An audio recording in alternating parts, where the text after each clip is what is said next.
Friends, कैसे हैं आप सब लोग। Welcome back. आज फिर हम आए हैं 365 करंट अफेयर्स का नेक्स्ट वीडियो लेकर। बहुत सारी इंपॉर्टेंट चीज़ें हैं, बहुत सारी इंपॉर्टेंट स्ट्रेटजीज़ हैं। आज का एक बहुत अच्छा न्यूज़ है कि चाइना, देखिए इतनी बुराई होती है, hats off to that country, कि इतनी बुराई, इतनी प्रॉब्लम्स, इतनी चीज़ें, पूरा इंटरनेशनल मीडिया, पूरी इंटरनेशनल दुनिया, जितनी भी कंट्रीज़ हैं वो कहीं ना कहीं चाइना के पीछे पड़ी रहती है और चाइना शांति से अपने काम करता रहता है। उसको फ़र्क ही नहीं पड़ता कोई उसके लिए क्या बोल रहा है। आपको आईएएस एस्पिरेंट की तरह अपना व्यक्तित्व बिल्कुल वैसा ही बनाना है। आपके लिए कोई कुछ भी क्या आईएएस टफ है, मुश्किल है, नहीं हो सकता, समस्याएं हो सकती हैं, पेपर निकालना मुश्किल है, पेपर किसी का नहीं निकलता, तुम बहुत काबिल हो, मैं 10-10 साल 7-7 साल पढ़ के आ चुका, आपका टीचर है वो क्या निकाल पाया, वो क्या कर पाया, आप क्या कर लोगे, कोचिंग क्या करा देगी, आपको खुद करना पड़ता है, किस्मत वाले निकलते हैं। ये सारी चीज़ें आप सब भी आईएएस एस्पिरेंट की तरह सुनते रहेंगे। सुनते रहिए और एक कान से सुनिए, दूसरे कान से निकाल दीजिए। याद रखिए, बुराई भी उसी की होती है जिसके अंदर कुछ अच्छाई होती है। जिसके अंदर अच्छाई होती नहीं उसकी बुराई होगी क्यों बेटा। आज की डेट में आपकी बुराई अगर हो रही है तो आप कहीं ना कहीं अच्छे हैं, इसीलिए आपकी बुराई हो रही है। और आप में वो पोटेंशियल है कि आप अपने एग्जाम को निकाल सके, अपने काम को कर सके। तो बस stay motivated, keep on doing, keep on in your progressive path. आज नहीं तो कल आपका सिलेक्शन 100% होगा। उसके लिए मैं इंश्योर करता हूँ आप अपने पाथ को ज़रूर पाएंगे। वक्त लगता है पर चीज़ें अच्छी ज़रूर होती हैं। तो चलिए याद करते हैं। चाइना ने आर्टिफिशियल सन के एक्सपेरिमेंट में फ्यूज़न में एक नया रिकॉर्ड मेंटेन कर लिया है। देखिए इनका आर्टिफिशियल फ्यूज़न का एक वीडियो यहाँ पे इमेज बनी हुई है। अगर आप इसे ध्यान से देखेंगे तो ये देखिए, ये इनका रिएक्टर है। इसके अंदर ये होता है बेटा, ये चीज़ हो रही है एक्चुअली। ये उसकी इमेज है और सन के अंदर भी सेम चीज़ होती है। तो एक तरीके से देखिए, सन जो हाइड्रोजन रिएक्टर हाइड्रोजन के साथ करता है, सेम काम हम रिएक्टर में कर रहे हैं। चैलेंजिंग है, बहुत सारे चैलेंजेस हैं, बहुत सारे इश्यूज़ हैं। But before we begin further, आपके लिए एक छोटी सी चीज़ है। ये प्राप्ति आईएएस एकेडमी आपके लिए लाया है हर घर लड़की अफसर योजना। इसमें कोई भी लड़की, कोई भी महिला, कोई भी शादीशुदा अनमैरिड जिसकी उम्र 18 से 40 साल के बीच में है, वो हमारे पास आ सकते हैं, अपने सपने को पूरा कर सकते हैं। देखिए हम चाहते हैं हर घर में लड़की आगे बढ़े, सपने पूरे करे और भविष्य अपना अच्छा करे। तो आपकी उन बच्चों का भविष्य सुनिश्चित करने के लिए हमने कहा है कि हमें 1,80,000 आप ना दें, आप मात्र 6100 रुपये में फ़ीस दें और बाकी 21,000 इंस्टॉलमेंट में दें। अधिक जानकारी लेने के लिए नीचे दिए गए नंबरों पर आप कॉल कर सकते हैं। ये ऑनलाइन ऑफलाइन दोनों का ऑप्शन है। अभी ऑनलाइन है, उसके बाद हाइब्रिड कोर्स को आप ऑनलाइन भी बाद में ऑफलाइन कन्वर्ट कर सकते हैं। आइए बिना देरी के अपनी चीज़ें स्टार्ट करते हैं। देखिए क्लीन एनर्जी की तरफ बढ़ना हमारे लिए बहुत ज़रूरी है। अगर आप कोल एनर्जी की बात करोगे तो जितना वो यूज़ करता है, मान लीजिए 10,000 टन लगेगा सेम एनर्जी जनरेट करने के लिए, 1500 मेगावाट इलेक्ट्रिसिटी के लिए, और उससे कम में 1 किलोग्राम के हाइड्रोजन फ्यूल में हम वो काम कर सकते हैं। तो फ़ायदेमंद चीज़ है, ज़रूरी चीज़ है, इसको हमें कर लेना चाहिए। हाइड्रोजन सिटी में 200 मिलियन डिग्री फ़ारेनहाइट तक का टेम्परेचर सन के कोर से ज़्यादा ले चुके हैं। बहुत बड़ी चीज़ है। सन का कोर बहुत गर्म होता है। हाइड्रोजन एटम फ्यूज़न एक साथ होता है, न्यू एलिमेंट है ये, और इसको एग्जॉस्ट करा जाता है तो इसको डाउन लाया जाता है 572 फ़ारेनहाइट तक। इसमें क्या होता है, हीट बाहर निकाली जाती है, टरबाइन पे जाती है, पानी से पानी को खौलाती है, फिर स्टीम निकलती है, उससे टरबाइन चलती है और इलेक्ट्रिक प्रोड्यूस होती है। देखिए इजी कॉन्सेप्ट है, बहुत सुनने में इजी लगता है बट एक्चुअली ऐसा होता नहीं है। एक बहुत टिपिकल कॉन्सेप्ट है। कैसे, अभी आपको आगे की स्लाइड में मैं क्लियर कर दूंगा। देखिए चाइना ने एक्सपेरिमेंट किया। इन्होंने क्या किया, इनकी एक एक्सपेरिमेंटल एडवांस सुपर कंडक्टिंग, हाँ टोकामैक है, इसे ईस्ट बोलते हैं। इसने एक रिकॉर्ड बनाया, 216 मिलियन फ़ारेनहाइट तक का टेम्परेचर लाए हैं और इसको बेटा वो 101 सेकंड तक, तकरीबन 2 मिनट तक होल्ड कर चुके हैं। बहुत बड़ा रिकॉर्ड है।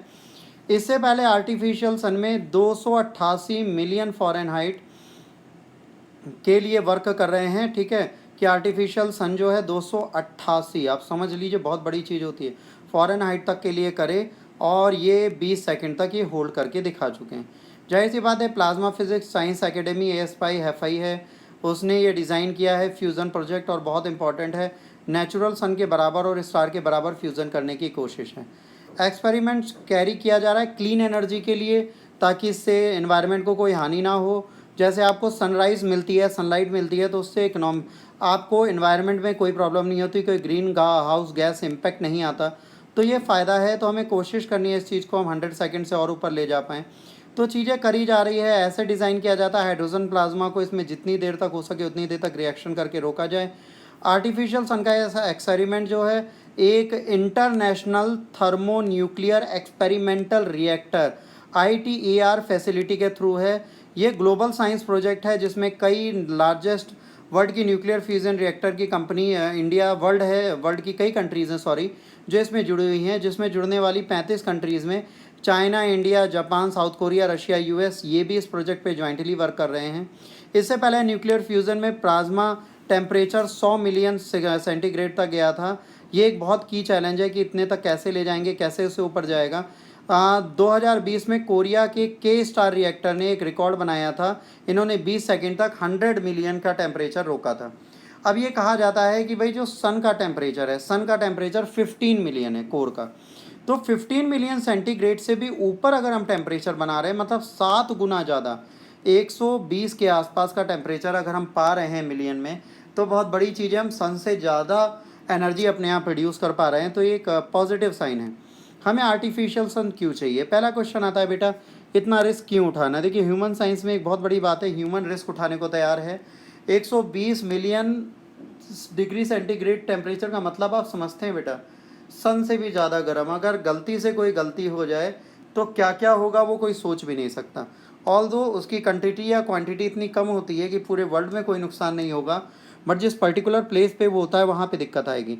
आर्टिफिशियल सन हमें इसलिए चाहिए क्योंकि रियल सन जो है उसकी 1 बिलियन थी एनर्जी हमारे पास पहुँचती है, और उसमें भी 34% ही हमारे पास आती है, बाकी स्पेस और क्लाउड में रिफ्लेक्ट हो जाती है। पहली बार हमें लगा कमर्शियल फ्यूज़न ह्यूमैनिटी के ग्रैप्स को ख़त्म कर सकता है, तो हमने इस बेनिफिट को लाना स्टार्ट किया और हमने कहा क्लीनियर एनर्जी की तरफ पेट्रोलियम रेलेवेंट कंट्रीज़ जो हैं उनके इम्पैक्ट को ख़त्म करने के लिए इसकी ज़रूरत है। देखिए जो न्यूक्लियर फ्यूज़न आपका जो फ्यूज़न हो रहा है हाइड्रोजन का, उसकी एक इमेज है। देखिए कितनी शाइन एनर्जी और कितनी शाइन लाइट बेटा यहाँ पर आती है, ये आप ध्यान से देखिए। बिल्कुल जैसे सन एमिट करता है वैसे ही उसके अंदर रिएक्टर के अंदर काम होता है। तो एक बहुत पॉजिटिव साइन दिखाता है कि भाई इतना पॉजिटिव लाइट अगर आपको दिखे कहीं पे भी, तो वो सन जैसा रिएक्टर वर्क कर रहा है, बट छोटा है, बहुत बड़ी क्वांटिटी उसकी नहीं होती। तो ये काम करते हैं, बट ये कहें कि बहुत सक्सेसफुल हैं, सक्सेसफुल होंगे। फ्यूचर में मिशन आपके सामने आएगा, आने वाले 2035 से पहले भी हो सकता है हम सन को रिफ्लेक्ट कर दें। वॉर एंड पीस की बात करें तो जाहिर सी बात है ये फ्यूज़न अगर सक्सेसफुल हो जाता है तो आप समझ लीजिए जो अगर वेपन बनाने की बारी आएगी तो न्यूक्लियर साइंटिस्ट जो काम करते हैं, हाइड्रोजन बम हमारा जो अब बनेगा वो 1000 ज़्यादा पावरफुल होगा जो हिरोशिमा नागासाकी पे गिरा था। अगर इसको हम प्रॉपर यूज़ करते हैं, इन आइसोटॉप को बढ़ाते हैं, चीज़ें यूज़ करते हैं, तो यूरेनियम 235 जो अभी हम न्यूक्लियर रिएक्टर में यूज़ करते हैं रिस्की है, बहुत ज़्यादा इससे रेडिएशन निकलता है, और इस रेडिएशन को फेंके कहाँ, क्योंकि ये ख़त्म नहीं होता सालों। अभी आपने देखा था Fukushima power plant tragedy Japan में हुई थी जब सुनामी 2011 में आई थी। उस टाइम पे फुकुशिमा में ऐसी हालत हो गई, वहाँ की रिवर ख़राब हो गई, पावर प्लांट उन्हें बंद करना पड़ा। 100 साल तक अब उसका कोई पानी नहीं पी सकता गवर्नमेंट के पास, वो भी एक इशू होता है। देखिए जब रेडिएशन आपकी बॉडी में जाता है तो DNA अल्ट्रेशन स्टार्ट कर देता है, तो आपकी आने वाली जनरेशन के कान नहीं होंगे, मुंह नहीं होगा भाई, आपके 23 पेयर्स की जगह RNA में चीज़ें बदलने लगेंगी तो बॉडी चेंज होने लगती है। तो वो सारी चीज़ें यहाँ पर देखी जाती हैं। तो क्लीन एनर्जी बहुत इंपॉर्टेंट है। अगर हम इसको US ने एक प्लान किया था, जितना भी वेस्ट निकलता है इन्हें हम ड्रम्स में फिल करके एयर टाइट करके इनको दफन कर देते हैं डेजर्ट में जाके। तो आज तो आप दफन कर दोगे, पर कल परसों कभी भी जब वो निकलेगा तो बहुत बुरी प्रॉब्लम देगा, और वो रेडिएशन जो होगा कैंसर देगा, एटमॉस्फेयर ख़राब करेगा। तो उससे बचने के लिए क्लीन एनर्जी के कॉन्सेप्ट पे हम जाएंगे। अब बात आती है फ्यूज़न। फ्यूज़न बेटा इतना आसान है जितना हमें लगता है। भाई सन हमारी अर्थ से बहुत बड़ा है, वो एनर्जी को सोकअप कर सकता है, सब कुछ कर सकता है। 1.3 मिलियन टाइम्स बड़ा है हमसे, उसकी ग्रेविटी हमसे बहुत ज़्यादा बड़ी है, और 50 मिलियन डिग्री सेंटीग्रेड ओवन की तरह वो लगातार बर्न होता है। क्योंकि fusion green house gas impact नहीं देता है ना, लिमिटलेस सोर्स ऑफ पावर देता है, फ्यूचर यही है। तो इसके लिए हमें एफर्ट्स तो लगाने हैं। साइंटिस्ट जो अर्थ पर है, चैलेंज ये है कि इसको कैसे बनाएं, कैसे इसको फ्यूज़ करें और कैसे इसके लिए काम करें, इस पर साइंटिस्ट को काम करना है। इसके लिए वो कोशिश कर रहे हैं ताकि ये मैग्नेटिक फील्ड को सस्पेंड करें, और अगर मैग्नेटिक फील्ड सस्पेंड नहीं करेंगे तो फ्यूज़न बहुत डेंजर दे सकता है। तो इसको सस्पेंड करके इस पे काम करते हैं। तो ये प्लाज्मा को रखते हैं, हाई प्रेशर पे लाते हैं, मिलियन ऑफ डिग्री के टेम्परेचर पे ले जाते हैं, और इसमें कई बार ट्रायल एंड एरर्स होती है, गलती होती है, फिर उसको सुधारते हैं। तो एक प्रोसेस है जो धीरे धीरे चलेगा। आर्टिफिशियल सन डेंजरस है नहीं है। अगर आप देखें 2 मिलियन टॉकमार्क रिएक्टर तक आ चुका है, 150 मिलियन डिग्री सेंटीग्रेड तक जा चुके हैं, पर इसे लंबे समय तक कैसे रोकना है इसके बारे में बोलना है। चाइना आर्टिफिशियल सन बना रहा है, हाँ जाहिर सी बात है बना रहा है। उसने अपना पहला आर्टिफिशियल सन जो है HL2M टोलमार्क रिएक्टर पहली बार अभी रीयूज़ में था कि इसने बहुत बड़ा हेल्प की है आर्टिफिशियल सन के बारे में वो पहले से बात कर रहा है। क्या चाइना फ्यूज़न रिएक्टर बना चुका है? फ्यूज़न रिएक्टर का ऑपरेशन वहाँ पर चल रहा है। ईस्ट जो लैब है उसने अभी आपको न्यूज़ में दिया है। तो जाहिर सी बात है वहाँ पे फ़ायदा इसका चल रहा है कि आर्टिफिशियल सन रियल है, हाँ रियल है, ये आपके लिए काम करता है, धीरे धीरे इस पर प्रोग्रेस हो रही है। फिर एक न्यूज़ आती थी अभी आपको इसके साथ बताते हैं, चाइना एनर्जी के लिए और काम कर रहा है। चाइना हमारे लोअर अर्थ ऑर्बिट में एक आर्टिफिशियल मून को लॉन्च करने का प्लान बना रहा है। ये क्या करेगा, सन की जो लाइट आती है उसको एब्जॉर्व करेगा और रात के टाइम पर वो ब्राइटर होगा, तो मून से ज़्यादा ब्राइटर ये मून होगा। तो जाहिर सी बात है इसको ये लगाएंगे 500 किलोमीटर ऊपर अर्थ के। मून हमसे 3,80,000 किलोमीटर दूर है, तो उससे पास होगा। ये मून जो होगा ये तकरीबन सिटीज़ को लाइट देगा आर्टिफिशियल, और 2.2 मिलियन है ना युआन हर रोज़ बचाने की कोशिश करेगा। तो जाहिर सी बात है साल का बचाने की कोशिश करेगा। तो ये प्रोजेक्ट कहीं ना कहीं एनर्जी को बचाने के लिए प्लान करेगा। तो आर्टिफिशियल मून का भी कॉन्सेप्ट एक बहुत बड़ी चीज़ है जो चाइना प्लान कर रहा है, इसको भी लाया जा सकता है। और भी कई सारे बेटा पहले भी ट्राई किए जा चुके हैं। रशिया ने एक ऑर्बिटल मिरर रिफ्लेक्ट सनलाइट का प्लान किया था 1990s में, तो उसको उसने बाद में बंद कर दिया था। उसमें क्या था, जैसे आपने देखा होगा मिरर से जब सनलाइट हम लेते हैं तो सनलाइट रिफ्लेक्ट होकर आगे एक रोशनी देती है। जो बच्चे खेलते थे, इन्होंने कहा था हम स्पेस में एक मिरर बनाएंगे जो dark side of the earth होगी, वहाँ पर क्या करेगी, मिरर लाइट रिफ्लेक्ट करेगी और वहाँ पर रोशनी आ जाएगी। प्रोजेक्ट बहुत बड़ा था, बड़े बड़े मिरर आपको ऑर्बिट में ले जाने थे, उनको लगाना था। तो भाई इसमें कहीं ना कहीं रिस्क इन्वॉल्व था, तो इस चीज़ को नहीं किया गया। जनवरी में अमेरिकन फर्म थी रॉकेट लैब ने, उन्होंने कहा कि आर्टिफिशियल स्टार बनाएंगे। इसके लिए आज भी बहुत ज़्यादा प्लानिंग चल रही है कि आर्टिफिशियल स्टार बना के पूरा एक नया वर्ल्ड जनरेट किया जाए, बट ये भी थोड़ा मुश्किल है। अर्थ के ऑर्बिट में ऐसा काम नहीं हो सकता। और ये दोनों प्रोजेक्ट हैं जो थोड़े क्रेजी हैं, बट किए जा सकते थे। फ्यूचर में एनर्जी के लिए इन सब पर भी देखा जाएगा। फ्यूचरिस्टिक प्रोजेक्ट हैं, आगे क्या काम करते हैं वो देखा जाएगा। देखिए जैसे वर्ल्ड में एक साइंस फिक्शन चलता है ना, अगर आप ध्यान देंगे एक आपका साइंस फिक्शन का कॉन्सेप्ट चलता है, तो ये बिल्कुल बेटा उसी साइंस फिक्शन मूवी की तरह है कि हमारे पास एक आर्टिफिशियल सन होगा, हमारे पास आर्टिफिशियल मून होगा, हमारे पास आर्टिफिशियल स्टार होगा, हमारी खुद की ऑर्बिट होगी, उसके आसपास खुद के स्टार, खुद का मून, खुद का सन होगा। तो अगर कोई भी गैलेक्सी फिनोमिना चेंज होता है तो हम भैया अर्थ कहीं पे भी डिसलोकेट हो जाए तो हम क्या पता आने वाले टाइम पे ग्रेविटी भी क्रिएट कर ले। देखिए साइंस नियर टू इम्पॉसिबल है, इसको हम नहीं पर समझ सकते, बट याद रखिए humans are made by errors. तो हम गलतियां कर सकते हैं और वो एरर्स पूरी ह्यूमन रेस को ख़त्म करने का काम कर सकती है। साइंटिस्ट जितनी भी रिसर्च कर रहे हैं वो आज के लिए तो बहुत अच्छी है, बट फ्यूचर में कहीं वो पूरी दुनिया को ना ख़त्म कर दे, इस पर ध्यान जरूर देना चाहिए। तो इस आइडियोलॉजी को देखते हुए लोगों को चलना है। और चीज़ें हो रही हैं, पॉजिटिव है, साइंस के रिसर्च अच्छे चल रहे हैं तो फ़ायदा है।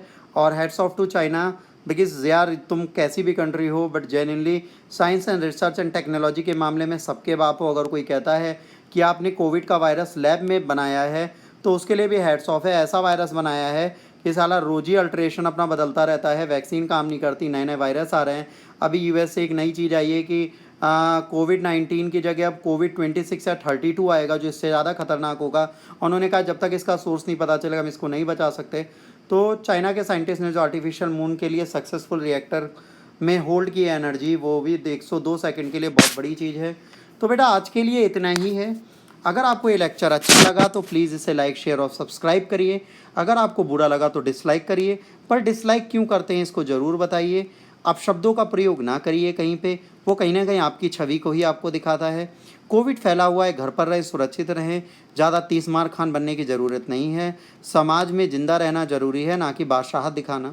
अगर आपको मेरे से कुछ भी पूछना है तो सामाजिक साइट, सोशल मीडिया जिसे आप बोलते हो, उस पर जुड़ के हम आराम से बातें कर सकते हैं, चीज़ों को जान सकते हैं, समझ सकते हैं। तो आप मेरे इंस्टाग्राम पर मुझे फॉलो कर सकते हैं, सात्विक_राणा 26 में। आज के लिए इतना ही दोस्तों, जय हिंद, वंदे मातरम।